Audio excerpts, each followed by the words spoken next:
from President Biden on down, and world leaders did not want Israel to target any kind of a nuclear infrastructure. I'm wondering, when you hear that, do you think this is going to be, and again, I don't know how to quantify this, but a measured response by Israel to that barrage of rockets we saw 3 weeks ago? Well, it certainly looks like Israel has gone for some kind of measured response here. I mean, look, I think, look, I've read Prime Minister Netanyahu's recent autobiography, and we know for a number of years that he personally has wanted to go after Iran's nuclear program. He's wanted to take it back, degrade it. He's wanted to strike it.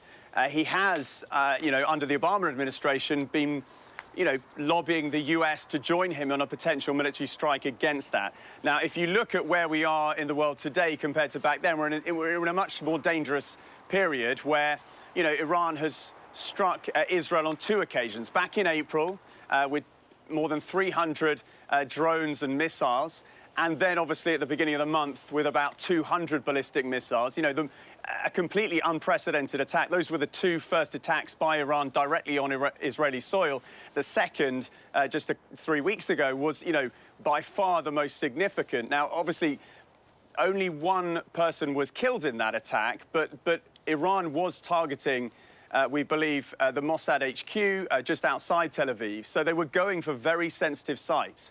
And Israel had promised on multiple occasions since then to hit Iran hard, to tell the Iranian regime that they would regret having carried out that attack.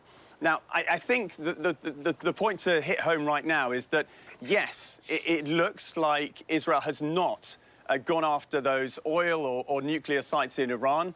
I think there'll be a big sigh of relief in Washington, in European capitals too.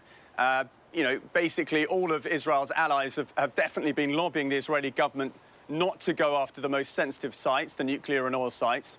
At the same time, we just don't know right now to what extent Israel has hit the Iranian military. So what we're getting from Israeli sources right now is that they have gone after multiple military targets.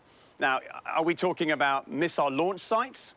Now, that would be, you know, a bit of a tit for tat in sort of broad terms. The Israelis were hit by 200 ballistic missiles from Iran. If they hit their missile launch sites, that feels like, you know, a sort of fair response, I think, in broad terms.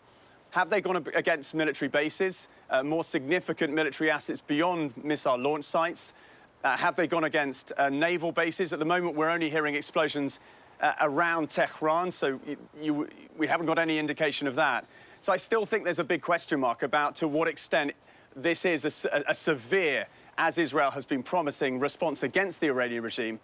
And then again, it will come back to the Iranian regime's calculus.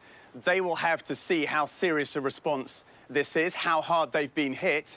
They'll have to look at their military capabilities, and they'll have to make another calculation about whether or not they do hit back against Israel.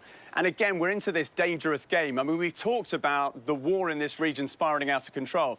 I mean, in a way, we're already, and have been for a number of weeks, in a very slow spiral. And what people probably didn't realize is that when a military strike like this happens, it doesn't necessarily mean that the other country will hit directly back immediately. You know, it's a very dangerous game in a way that's being played, where both countries are trying to make the point, deter the other from attacking them again in a more severe way, possibly take out military assets in the process, but hope that the response is not so severe that it gives the other side a green light, a very clear green light, to hit back immediately. And then you get into that big fear, which is the fear of US officials and any of Israel's allies, that this could lead, and you know, at the moment we're not seeing signs of that, but this is the big fear, that it could lead to an all-out direct conflict with multiple strikes in either direction between the 2 sides. And that would be an altogether much, much more dangerous prospect for the region and for the world.